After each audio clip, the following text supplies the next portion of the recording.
Hi guys, Dr. Aman here. I'm going to be talking about the shoulder joint today. So when it comes to the shoulder joint, especially arthritis, it is not so much about the stretches than biomechanical precautions. You need to know how to use your shoulder and how not to use your shoulder. Sometimes we have a hiked up shoulder, the humeral head is anterior.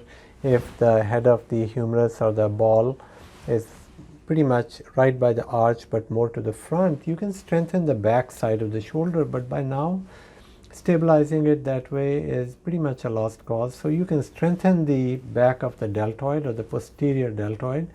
Look at the exercises, but the biomechanics are critical. Make sure when you're lifting the arm up, you do it with your palm facing up. So when you're reaching 75-80 degrees, your palm should be facing up. It helps majority of the patient so that the greater tuberosity rotates out from under the ACR, so there's more space for us to lift our shoulder up with the palm facing up. That is important. Second, don't take the elbow behind the line of the body as much as you can. Why? When the elbow goes behind the body, you hurt yourself also, like especially clipping the clothes on the back for women, and us standing up with the wrist internally rotated against the side of the body and elbow behind the body.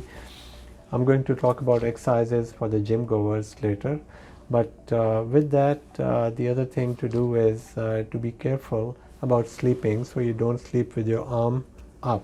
Many of us tend to do that, so that also causes shoulder impingement. Abduction with the palm down, extension, and sleeping with the arm up. So these three things should be avoided.